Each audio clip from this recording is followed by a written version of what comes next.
that we just wanted to offer all the participants that you might find helpful and interesting in your work today or maybe in future. So hopefully you all have that. If you didn't get it, please send me a message and I can make sure we get that out to you. And also, I think I've connected with most of you on LinkedIn. If we're not connected, you probably have a LinkedIn request from me in your LinkedIn, so check that out. Or also you can send me a LinkedIn request as well. Just a reminder to mute your mic if you're logging in. I'm hearing a few voices in the background, so if you're not one of the presenters, just make sure your mic is muted. And so LinkedIn, make sure you connect with me on LinkedIn so we can follow up afterwards. And again, let me know if you don't have the Facebook content strategy. So we've got, we're just into our start time now. So I would like to introduce our speakers. We have 2 speakers for the webinar today. We're going to be 1 hour. And we will have, first of all, I'll introduce myself. My name is Patrick Thiele. I'm with ApplyChat. I was born in Ottawa, grew up in Manitoba, and spent about 25 years in Saskatchewan, most of that time working in the justice system, in nonprofits, but also in the provincial justice ministry. So I have lots of connections to healthcare through my work, and mainly in victim services in my career in Saskatchewan. So lots of respect for the nurses and doctors and people who work in healthcare and helping folks in that industry. And I've been working with ApplyChat now over the last year or so, working with Adam. Adam is our president of ApplyChat. He'll be speaking later on in our webinar. And our first presenter will be Caitlin. And Caitlin, so sorry about that. I can introduce myself as well after. Yeah. Oh, that's okay. No, Caitlin, I'll just quickly say, Caitlin Roberts is the founder and principal consultant at the Employer Brand Shop. That's a boutique recruitment marketing and employer brand agency that's based in Kitchener, Ontario. Her team helps organizations around the world attract and engage talent using creative marketing strategies. So Caitlin's going to do a presentation. We'll have some time for questions after her presentation, and then we'll move into our next speaker with Adam afterwards. So Caitlin, I'll turn it over to you. Amazing. Thank you so much for the introduction, Patrick. Appreciate it. I'll just get my presentation up on the screen share here. I may need to grab it over from you, Adam.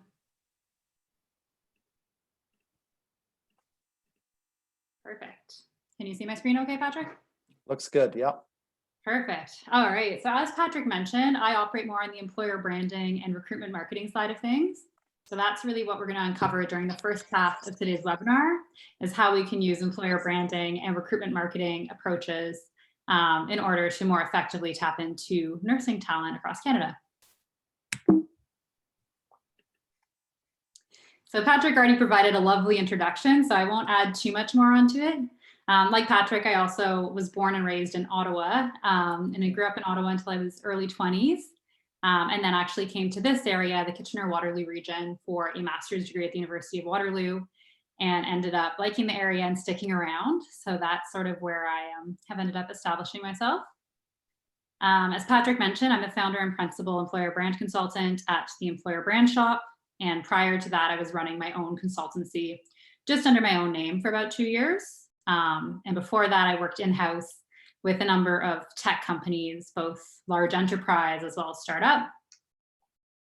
My background is really more so in marketing, but a couple years into my career, I ended up transitioning into the talent acquisition space and just loving how dynamic and fast-paced and people-oriented it was.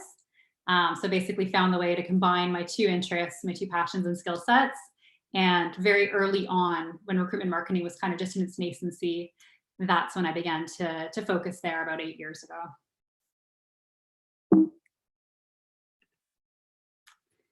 Again, as Patrick mentioned, the Employer Brand Shop is a boutique recruitment marketing and employer brand agency.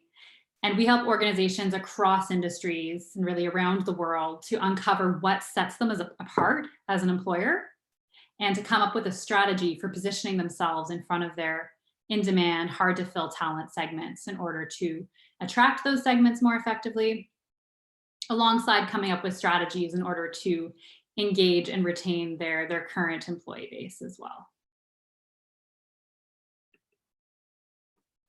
So something I like to do when I present is offer up a little bit of a giveaway, a social contest. So if anything throughout this presentation resonates with you, if there's anything that you learned that you want to share with your network, if you tag us on social media at the Employer Brand Shop, we'll be sure to see it. And anyone who mentions any of the content that I share during this session will be entered in for a chance to win a free 1-hour consulting session where we can do a deep dive on some of your talent challenges, and I can offer up some suggestions and recommendations targeted to your organization to help address those challenges. So you can either just do like a screenshot of the presentation or just share a little quote, whatever you prefer. Just make sure to tag us again so we can see that you've entered, and we will be contacting the winner next Tuesday. All right, so we have just under 20 minutes to get through a lot of content. In a few places, I'm going to point you out to resources so that if you want to dive a little bit deeper, since we can't cover everything in a short presentation, that you'll know where to go to uncover a little bit more information. So first off, we're going to briefly cover what employer branding and recruitment marketing is, because there are sort of inconsistent definitions that exist out there. So I want to make sure we're all on the same page. And we're going to talk about why this type of work can be a great supplement to your talent acquisition strategies, particularly in the healthcare space. From there, we're going to talk about what to do to really get started. What's the first project you might want to think about if you do want to start incorporating more employer branding and recruitment marketing approaches into your healthcare recruiting strategy. And then we're going to get a lot more specific, and we're going to talk about the actual recruitment marketing plans that you can develop and put into place in order to get in front of that passive nursing talent a little bit more effectively. And then last up, we should have sort of 8 to 10 minutes to do some Q&A. So if there's anything specifically that is sort of left unanswered at the end of the session, you'll have a chance to chat with me then. All right, so first things first, why employer branding and recruitment marketing matters. So for those of us that are maybe a little bit more unfamiliar with what employer branding actually is, put simply, it's basically your reputation on the market as an employer.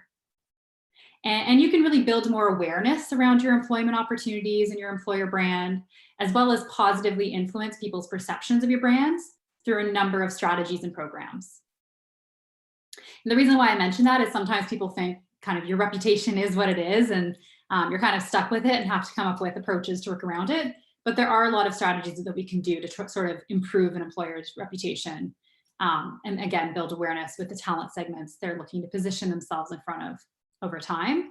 And we will touch on a few of those today. An effective employer brand, in a lot of cases, it's the talent acquisition team that is most interested in employer branding because they want to use their employer brand to attract talent. But I do like to mention as well that in an ideal world, we're also taking that employer brand and partnering with our peers in HR to activate the employer brand internally for employee engagement and retention purposes, as well as externally.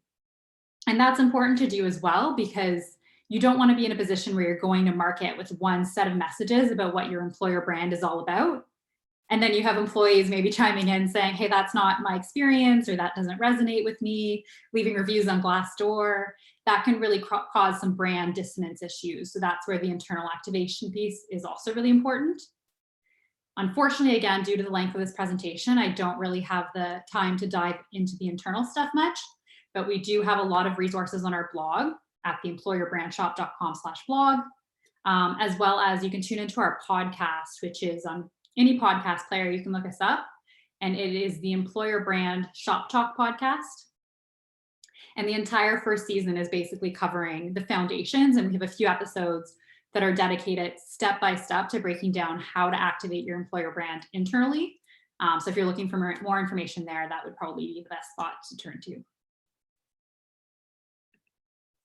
So recruitment marketing, on the other hand, is basically the activation of your employer brand with that external talent audience. So it's applying marketing techniques and strategies and tactics to the recruiting world to affect talent, to affect more qualified talent more effectively. And some of the common channels that we develop strategies for include places like a company's career site, which continues to be an extremely important touch point for researching an organization and making the decision to apply or accept an offer. Job advertising, social media, job sites like Glassdoor, Indeed, as well as your own employee base through employee advocacy programs, which I'll unpack a little bit more further on in this presentation. So why does all this matter for nursing recruitment in the healthcare space today? So first off, preaching to the choir, you already know this information, but healthcare recruiting is getting more competitive than ever before. We're starting to see we have a shortage of nurses compared to the population, and we have an aging population as well as, of course, a health crisis, pandemic occurring presently. So definitely a shortage of nurses. And in fact, since Stats Canada started tracking statistics around nurse hiring over the past 6 years, they've seen a 77% increase in vacancies for nursing roles. And at the same time, we're seeing a decrease in people actually looking actively for jobs on Indeed for nursing type jobs. So there's definitely more supply than demand when it comes to nursing opportunities on the market. Recruitment marketing, though, can help to attract more qualified candidates. It can tap into that passive audience that's already happily employed and show them that there might be something even better on the horizon for them.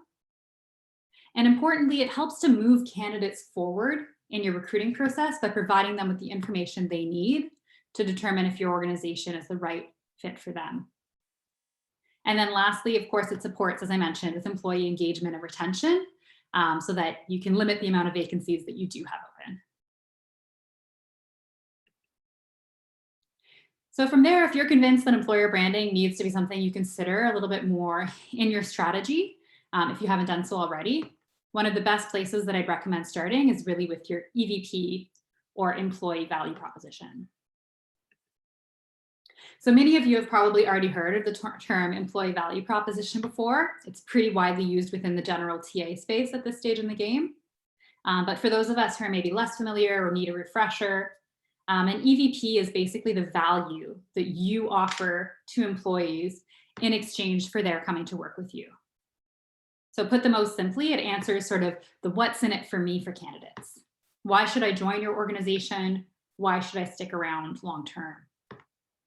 And a good EVP shouldn't just be all rainbows and butterflies. It should really paint the full picture of the authentic employee experience, including maybe some of the sacrifices that are required.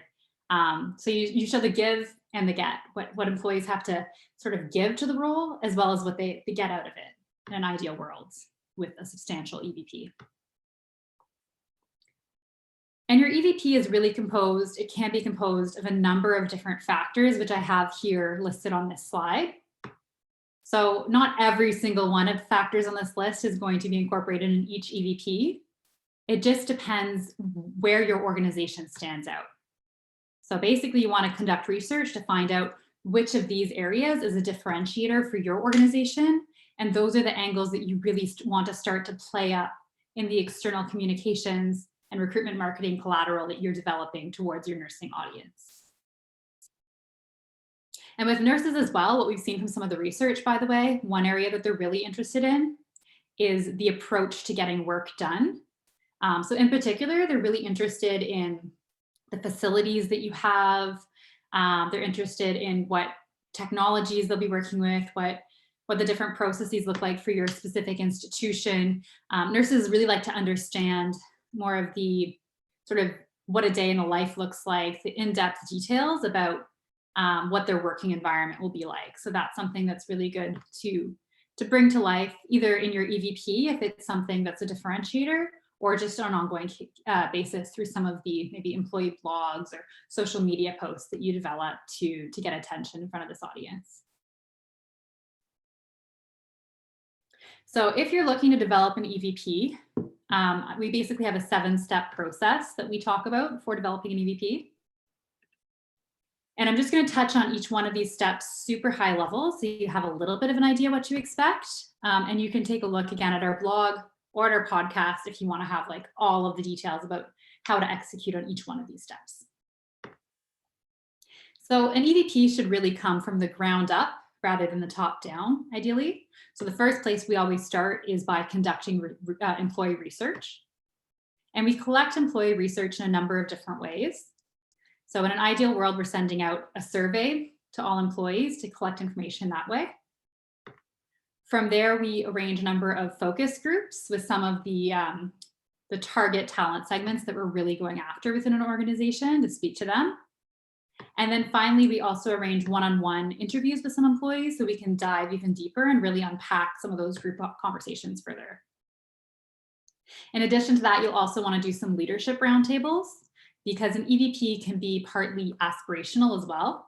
I would say it should be 80 to 90% rooted in today, the lived experience, and then it can be 10 to 20% where you're headed, where you want to be as an employer, as long as you actually have concrete plans to back that up and sort of have that built into your HR policies and programs. You're kind of already acting towards moving in that direction. It can't just be something you entirely make up, but it can be something that you're on the way towards.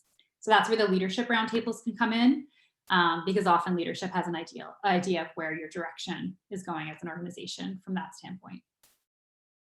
In addition to that sort of firsthand employee research, you can also pull data from sites like Glassdoor and just export those anonymous employee reviews to see what people are saying there.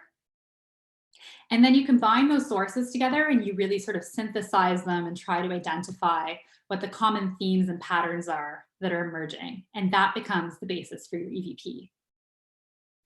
And once you've identified these patterns, what you really want to go out and do is a hiring competitor scan. So you probably have a decent idea of some of the institutions, some of the other hospitals, some of the other employers that you sometimes lose talent to or that are particularly appealing to the talent segment you're going after. So what you'll want to do is go and take a look at their careers website, some of their other recruiting collateral, maybe their social media, and see what they're saying about themselves as an employer. So you can make sure that you're not going to the market with the exact same messaging. Even if some of the things that you offer might be similar, you want to find a way to say it that feels fresh, unique, compelling, authentic, or otherwise you're wasting your efforts to an extent because you're not differentiated enough. From there, once you've done those first four steps, you build out the draft EVP platform, which consists of messaging. So typically a tagline, as well as a series of pillars or core messages for each kind of theme where you stand apart. You also want to develop visual guidelines that communicate that messaging in a visual way and visual examples.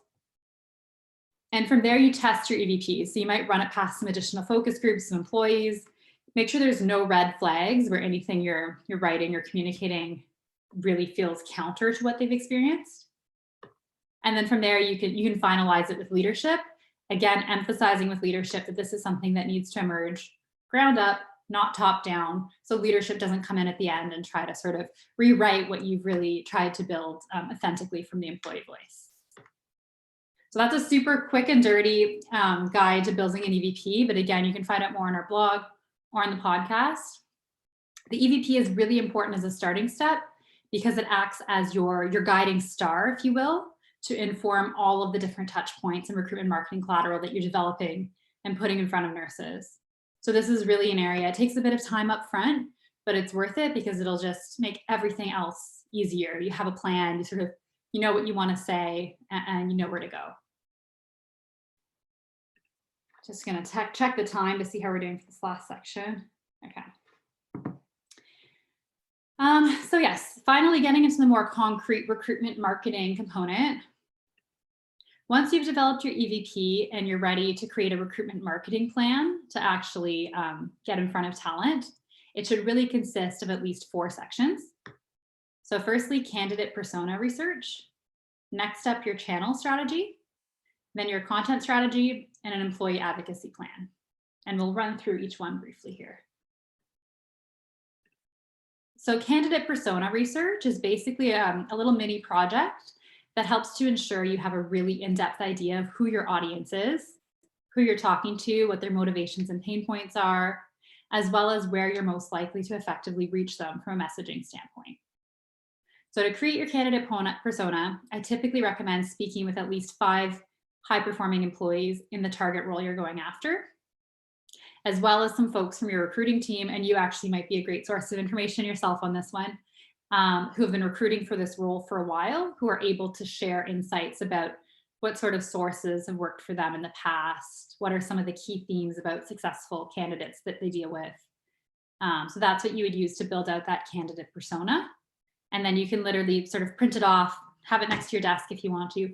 Use it as a guide when you're crafting different communications so that you really keep your audience top of mind as you move forward.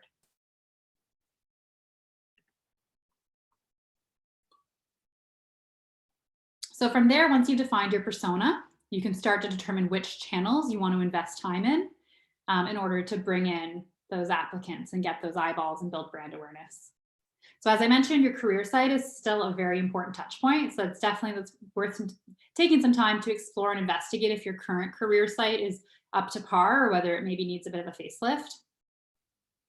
You want to examine what your presence looks like across popular job sites where you can create a profile. So places like Nursing Careers Canada, RN Careers, Workopolis, Indeed are all big ones with the nursing community. In addition, you'll want to actually look at your job descriptions themselves to make sure they're communicating that EVP front and center. If you can find opportunities to link out to video content or blogs that bring that employee experience to life, you can help to elevate your job description and increase the likelihood that someone will actually hit apply. You can also reach out to professional associations to look for opportunities to put your content in their newsletters to send out to employees, or perhaps even on ads right on their site themselves. As well as you'll want to take a look at social media sites where your nurses are spending time online. And some popular ones there include YouTube, Instagram, and Facebook. But I won't go too in depth on that, as I know Adam is going to speak to that in more detail during his component of the webinar. And lastly, you might also consider programmatic job advertising as well as Google advertising. Programmatic job advertising basically uses a machine learning algorithm in order to distribute your job ads across multiple places online, rather than putting all of your job ads budget in one job board. It sends it everywhere. And over time, it optimizes, it figures out which job boards are using that spend optimally, and it starts to put more of the spend in those places. So it takes the guesswork out of things and helps you to make sure your budget is going as far as it can. And Google advertising is ads that appear at the very, very top of your Google search above all of the organic results. Also a very effective way to reach talent that maybe isn't often searching for jobs. So once you've figured out what channels you wanna focus on, you have to start developing your content strategy. So for this one, just think about what questions your nursing candidates are likely to have as they go through their candidate journey, and try to create content pieces that answer those questions for them. That might be, again, blogs, social posts, videos, all sorts of content. In addition, I like to develop content series that actually reflect the EVP that I've developed for a client. So this is just EVP pillars from a different client that I've had in the past, and a few examples of some of the content series that we developed to communicate that EVP in a way that's showing, not telling, over time. So these would be regular content series that we might publish on their blog, push out on social media, that help to really bring those value elements to life for people that are researching the company. And the reason that we do all of this ultimately is to help with our conversion rates, so that we see a higher proportion of people moving down through each stage of that funnel, and that we see a higher proportion of qualified and quality talent doing so. So that's really what we're aiming towards. If you're looking for a great example of nursing content done well, an institution that I really admire in this space is Northwell Health. They are a New York-based hospital, but they do an incredible job of bringing the employee experience to life for nurses. Their career site is definitely worth checking out. They have a page specifically for nursing talent rather than just like one career site. They have pages broken out for different talent demographics. They have an email newsletter they send out with new content that's coming out. And they have really targeted messaging. They've even developed sort of a sub employee value proposition that applies to this group. So they're doing a really effective job at targeting this tough to find demographic. Oh, sorry, I accidentally clicked the link. One moment here. Okay, sorry about that. And then finally, you'll want to focus on employee advocacy as part of your recruitment marketing plan. So employee advocacy just refers to getting your employees to be champions for your organization and to share their story and advocate for you with their networks online, so that they can basically spread the word about what a great employer you are. And this approach works really well because research shows that people are more likely to trust what's coming directly from someone like them, as opposed to sort of a brand account or a CEO or someone like that. So this is a really effective approach to use. And you can start to come up with plans of offering social media training and guidelines, enabling your nurses to create content and post on social media about their job from time to time to raise awareness, as well as encouraging them to sort of like and share the content that you're already creating as well, to amplify and extend the visibility of it even further. And there are actually a lot of software solutions that you can look into here that help to facilitate this. So if you just Google like employee advocacy tools, you'll see like pages and pages of software options. One Canadian one that I actually haven't used before, but since we're dealing with a Canadian audience today, I thought I'd mention is Post Beyond was one out of Toronto. That's a good Canadian software solution to check out. And then in terms of measuring success on your initiatives, again, just looking at those conversion rates. So for example, at the start of your funnel, you want to see more people who are visiting your career site or job ads, actually taking action and applying, and so forth. You want to monitor the quality and quantity of applicants and new hires who are coming in. And you can measure that just by seeing the number of applicants who actually receive interviews, for instance. That's a good metric there. And then just tracking which sources are bringing in the most qualified applicants for the best cost per applicant. So you can, again, start to focus on the channels that are giving you the most bang for your buck. So that is everything that I wanted to get through. I think we only have about 5 minutes for questions, but I will hand it over to you, Patrick, to moderate that component of the presentation.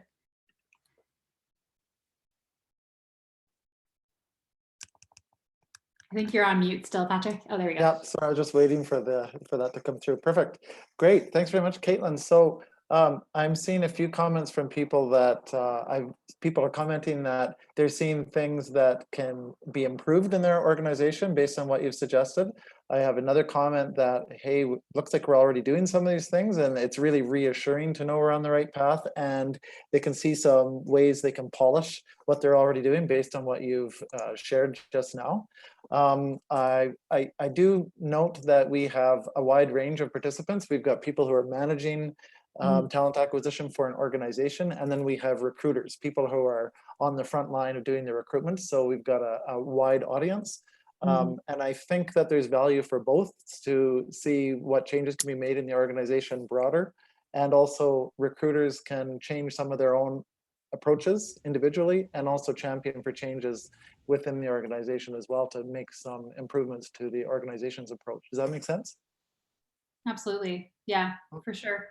With recruiters as well, sometimes I've seen in the past, some folks have tried to advocate for a small component of their role to be dedicated towards working on some of these strategies, which can take up the space that they would have been, or the time they would have been spending rather on sourcing to more inbound lead generating activities. So that's also something that's worth potentially thinking about and discussing with your manager if you have the appetite and interest to pilot Perfect.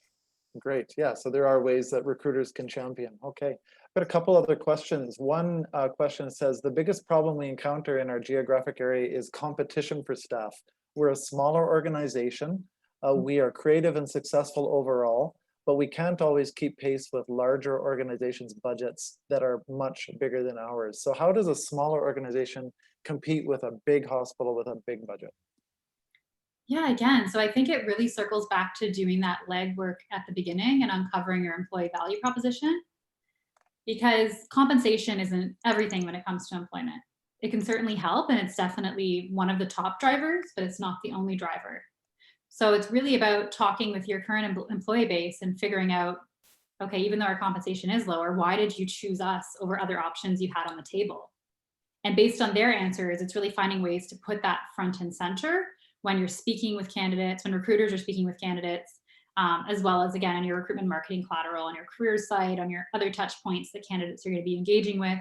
So they have a clear idea of what's in it for them and why they should take a next step. And then again, it's coming up with creative advertising channels as well to just get in front of nurses that otherwise you might not be on their radar at all. They might not know you exist because you are so small. So using things like Google pay-per-click ads so you can appear on the search results, using programmatic job advertising to distribute your jobs effectively, social media ads, which again, Adam is going to speak to. These are all ways to start to build awareness if you are a smaller sized employer. That's great. Okay, good. Real good strategies.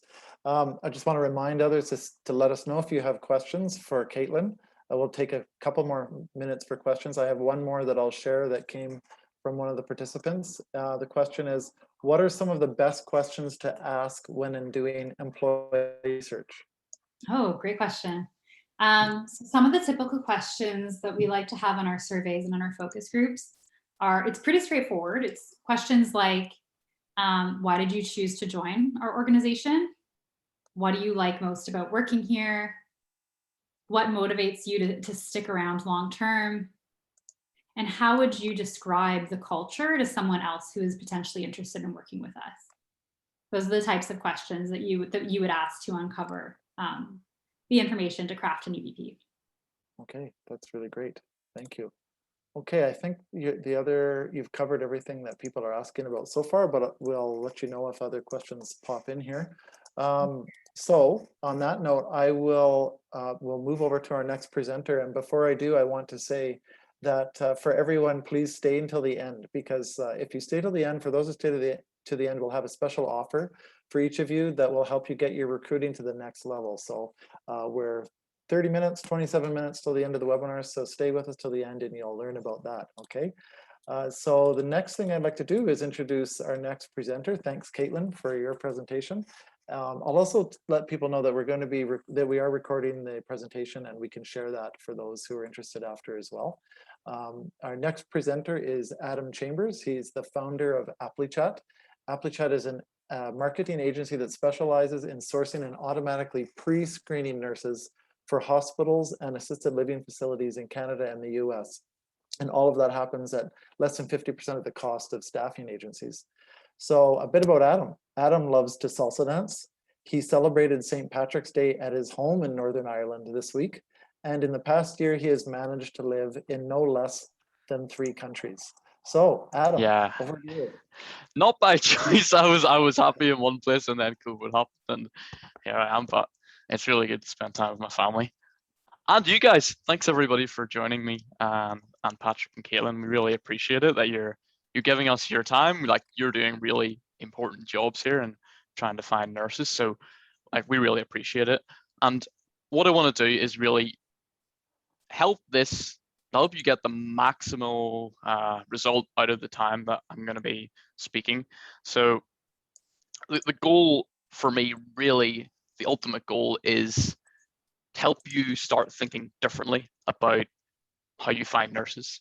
So like for me, I just want to share something we're doing, which we have found to be really impactful and really helping the people that we work with reach more nurses. So the title of this presentation is How to Reach and Hire from the Hidden Candidate Pool with 10 times more visitors than Indeed without spending hundreds of thousands of dollars. What I want to talk about today are split into 3. The first is, where is this hidden candidate pool? How can you find it? How to turn it into an actual recruiting channel and a source of nurses, and then the steps you need to get started.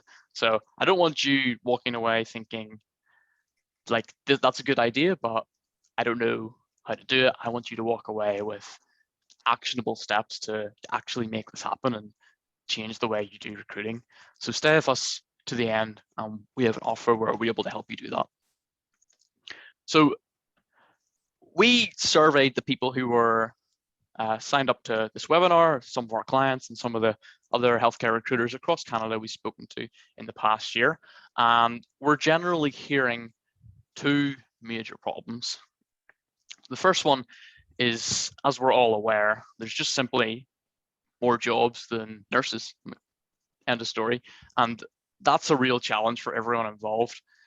For the nurses who are working overtime and they're really drained and tired out.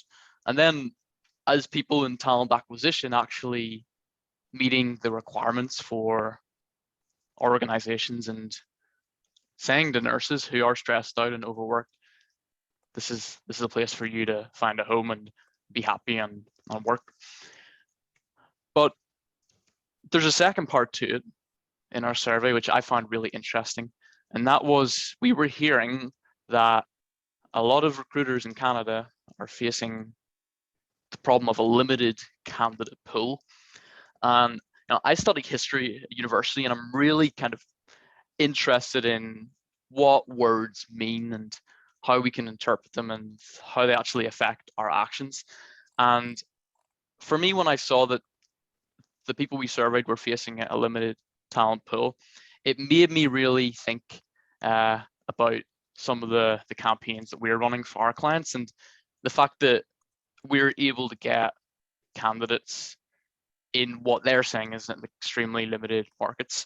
And what I want to do is really share with you how that works and how you can take advantage of it. The thought process behind this for me, and I'm happy to hear your comments in the chat as well, is it's an extremely crowded market out there, and everybody is using same channels to find nurses.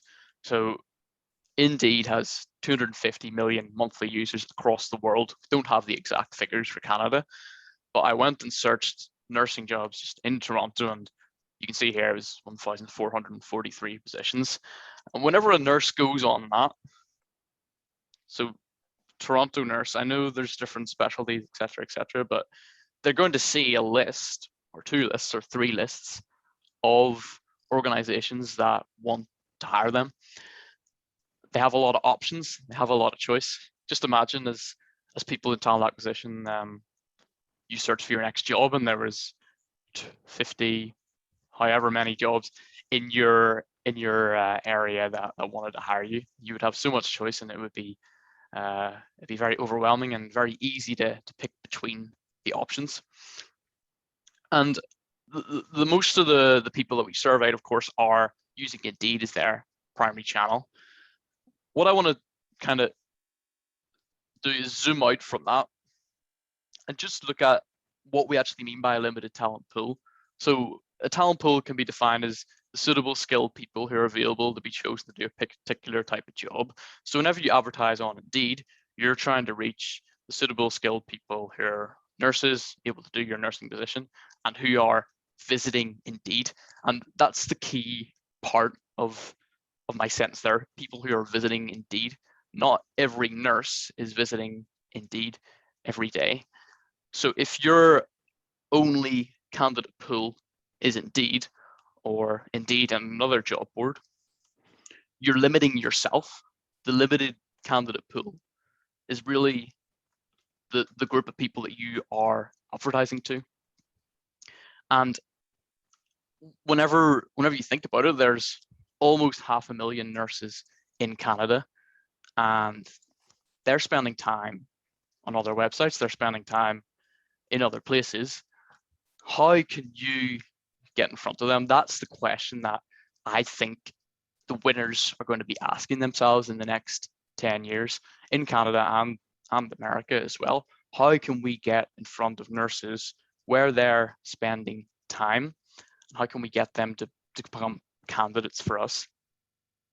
So we looked a little bit closer at the numbers, and as I said, these are global statistics, but on Facebook, for example, they have 2.5 billion monthly active users. So Facebook and Instagram are kind of one, they're owned by the same people. And 68% of people in Canada's working population, so we can assume 60 to 68% of nurses have a Facebook account. So whenever we look at candidate pool and we look at Facebook and Instagram, it kind of gets a lot bigger and it expands. And it doesn't just limit itself to where everyone else is advertising. Of course, Indeed is going to be your bread and butter. Of course, that's where the active job seekers are. That's where they are looking for positions. But outside of that, the pool where 60 to 70% of nurses are going on each day, is very open and untapped, and that's what I want to kind of share with you, how to impact and how to take advantage of it today. And as I said, it is very open. So we did a little bit of research on, we looked at I think it's 30 largest hospitals and healthcare home care agencies in Ontario, and we went onto their social media pages and we looked for positions they were advertising, and it's dramatically lower than is being advertised on Indeed, on the job boards. So there are more people on these channels, so there's more nurses visiting them each day, but there's much less competition. So you can see here, if you're a hospital and you're advertising to a larger market and there's less competition, you're going to be able to get traction, and you're going to be able to find interest, and you're not going to be relying on a couple of job boards solely. Most nurses are actually ignoring your advertising because it's ignoring them. It's not in front of them where they're spending time, where most nurses are. So you know that the passive candidate is somebody who's not actively seeking a job, but may be open to another opportunity. That's what I want to show you, how to interact with them today and make them interested in your opportunities.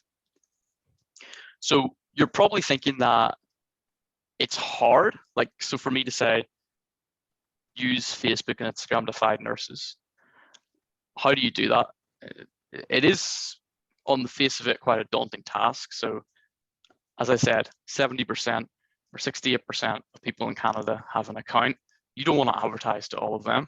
You don't want all of them to be applying to your hospital. That would be a major problem. So how can you actually get a good quantity of candidates, but at the same time, keep it qualified and actually make them want to move through your process?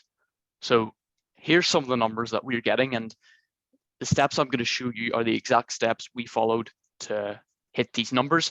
And I'm not going to talk you through how to set up ads and how to screen people, etc., etc.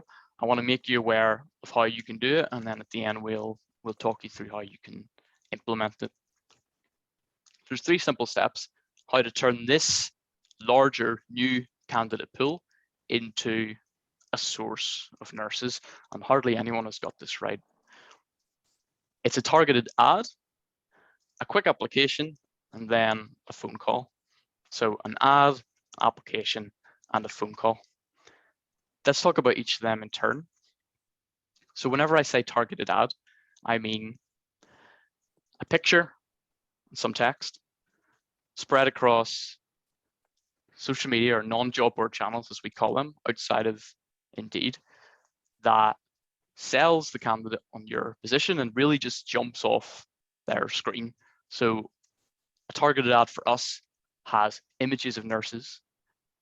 It has a headline, which tells them how their life's going to change whenever they start working with you. And it makes them sit up, take notice, and stop scrolling or whatever they're doing. That's step 1. And you can see, so this is one we ran for a critical care program where nurses could go from working in med-surg to ICU. And just by being out there and by putting this in front of nurses, you can see that they were even tagging their friends and even referring other nurses to the ad. So this is very powerful and it's very useful. So we have our ad, that's step 1. The next step is a 60-second application. So whenever we're advertising to people who aren't actively seeking a position, we want to make it as easy as possible for them to share their basic information, their phone number, and their email, before having to fill in an application where they register for an account, write a resume or CV, and tell you their life story. We need to make it as easy as possible. So if you're going out and you're putting ads across the internet, you want to have some sort of next step where they can input a tiny bit of information, make sure they're qualified, of course, and then move on to the next step in the process. So that can look like a quick form like this, where it just pops up on their screen and they can say what they have and then move on. Or you can even use a chatbot. There's a lot of platforms to do this, and we do it as well, where it opens up and it's like they're talking to a person. This is my favorite part because they can qualify, learn about the job, and then come in, become an applicant as if they're speaking to a friend. I think it's pretty cool. So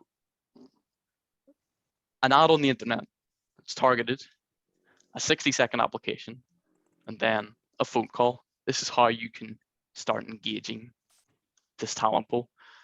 The phone call part of it is quite simple. So you want to set up your team to set up some sort of email notification where whenever somebody completes this little application, you get an email like this and it says, phone them now, here's their basic information. Or if you don't have the resources to respond immediately to people who apply, then you can also serve them a calendar link where they complete that 60-second application and then they can actually come in and pick a time to speak to you. So to recap, how you can reach this audience, which has 10 times more nurses without spending a lot of money, is number one, acknowledge it exists and look at the opportunity which is out there. Number two, create an ad, make it easy to apply, and then call those nurses. And number three, now this is the first thing actually, it's how you actually can get started. And I think the people I've spoken to in the past before say, okay, that's all well and good, but you know, how can I actually implement it and how can I actually do it? So we've worked with hospitals and senior living organizations through this process where they're trying to, you know, sell things internally, or they're trying to implement new solutions from a variety of vendors, not just us. We've kind of identified for this type of solution at least 3 steps that you would need to go through. So the first one is considering if this is feasible. So thinking it doesn't make sense for you, looking at your market, looking at your budget, and then looking at your goals. Second step is finding someone to do it. So you can do it in-house or you can outsource it. And then the third part, one of the most overlooked parts for me, is actually tracking the ROI of that really closely. So questioning of the process, how many applications you're getting, how many interviews you're booking, how many hires you're making. And that way you can compare it to alternatives and then even start moving more of your resources into the new channel that you have created. And that brings me to the price. Like, is this an expensive thing to do? Does it cost a lot of money? Is it even feasible for the smaller organization, which asked the question earlier? I don't think it is expensive. So we did a campaign with Humber River Hospital. There's the former manager, Kevin. Happy to see the new manager, Christine, in there. Hi. You can see, you got to think really whenever you're considering using solutions and spending money on non-job board channels, is what does this cost compared to the other channels we're spending on? So how much would we pay a permanent placement agency to fill these positions? How much are we spending in overtime to fill these? And how much is the ROI going to be? So if you're feeling like this after everything I've said, I know it can seem like quite a lot of information. What we want to do is make it easy to navigate this for you and really help you understand if this larger, scary, maybe new candidate pool is going to be viable and feasible and something that your organization can utilize and hire from. So for the people on this webinar, what we're offering is to do the first step for you. So we want to be able to consider the feasibility for you. We'll look at your organization. We will look at your market. we'll look at your goals and budget, and we'll really investigate, is what I've said going to be a good match for you? Is this going to be something which is going to make you hires? Because at the end of the day, that's what really matters.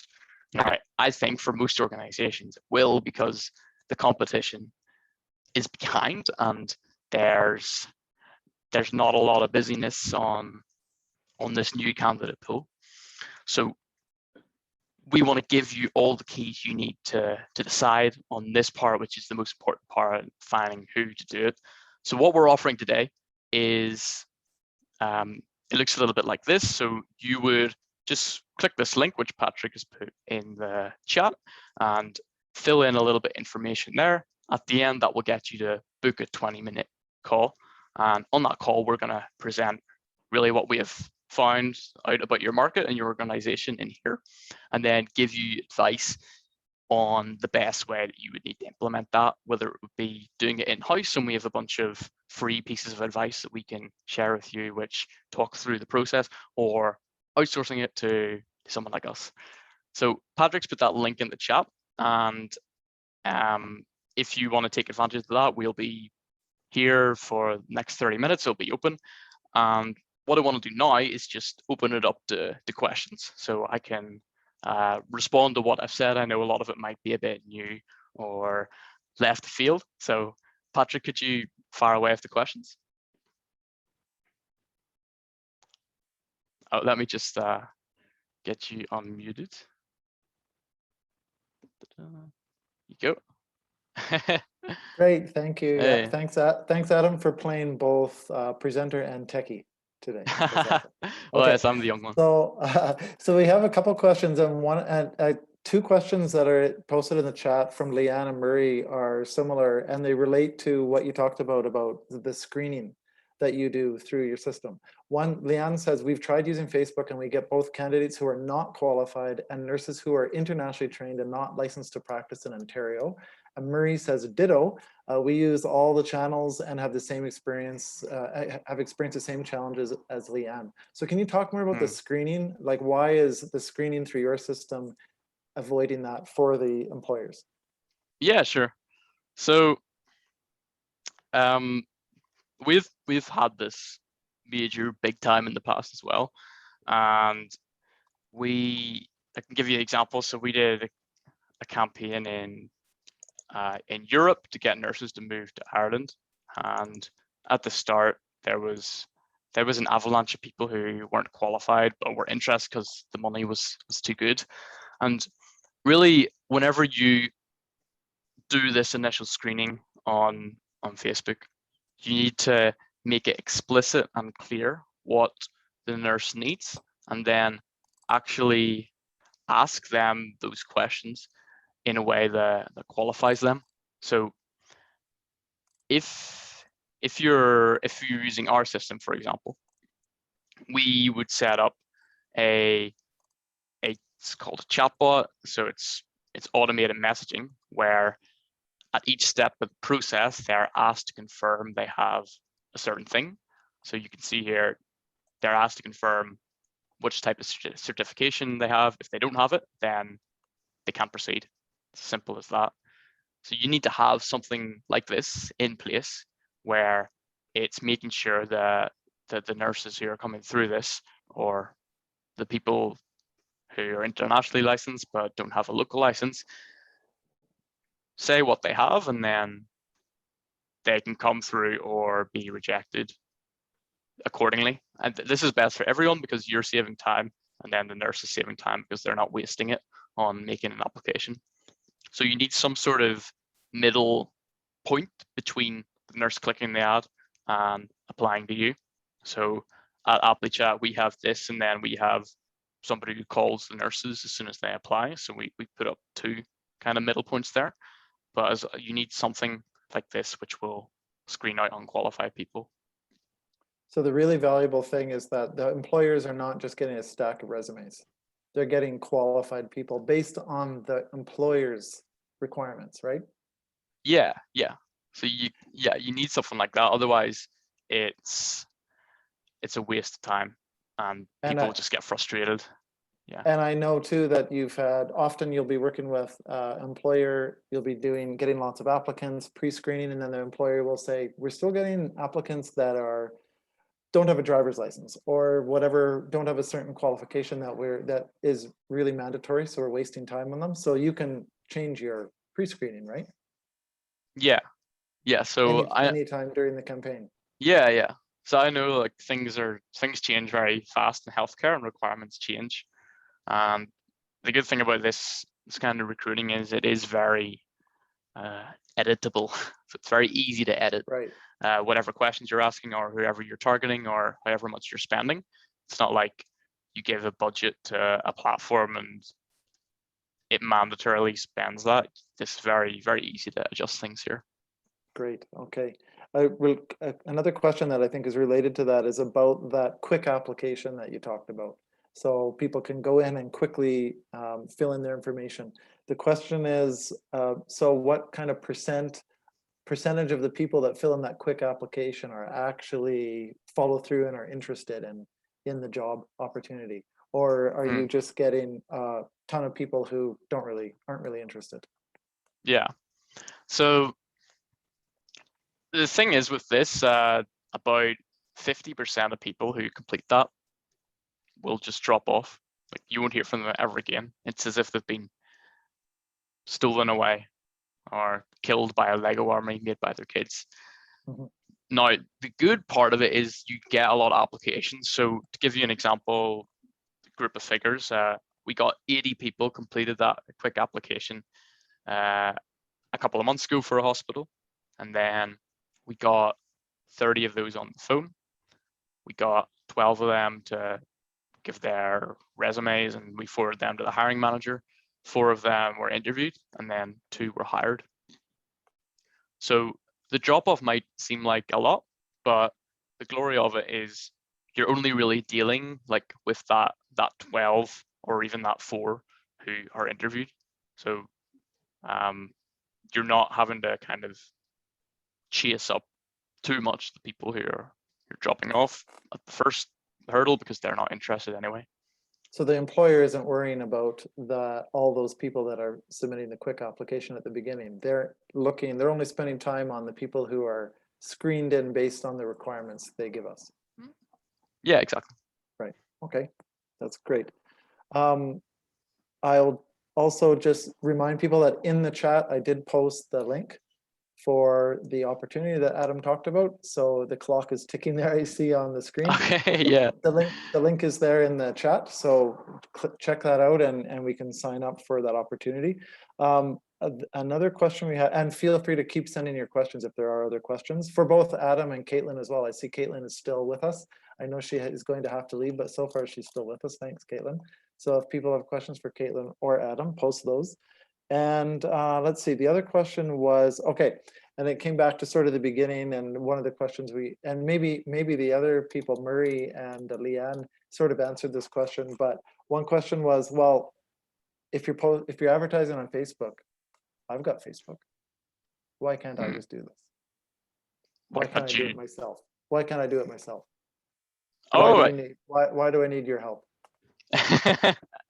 Yeah, well, that's a very good question. So first of all, what we want to do is really help organizations find which is the right one for them. So whenever we do this little feasibility check, we're going to look at your resources, and if we think it is best for you, then we'll honestly just say you can do it yourself. Whenever it comes to like working with us, so we aren't really a company that advertises on Facebook for clients. We're results-driven company, so we would guarantee 45 applications in 90 days, and we would do every step of the process. So rather than just advertising on Facebook, we distribute the jobs across Facebook, social media, like phone apps, websites.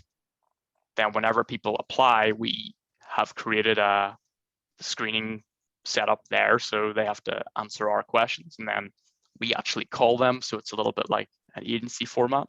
So we're following up with them, and then we're booking them in with the client. So Facebook ads for yourself is a good start, but Before this, I made kind of the pros and cons of doing it yourself and outsourcing. And the biggest thing I found was whenever you outsource it to an expert, you will get the same result without wasting a lot of money on trial and error. And of course, without wasting a lot of time on trying to learn how to get that result. So yeah, it's you have to pick and choose. Okay. Yeah. I'm just good. going to jump in briefly, Patrick and Yeah. Adam, to take my leave. I do have to run. But if anyone on the webinar has additional questions they want to ask me afterwards, you can feel free to contact me on LinkedIn or via email at caitlin@theemployerbrandshop.com. And Patrick and Adam, I just want to say thank you so much for inviting me to be part of this webinar today. I really enjoyed it. Great. Thank you. Thanks. Awesome. See you again. See you later. Take care. Bye. Bye-bye. So often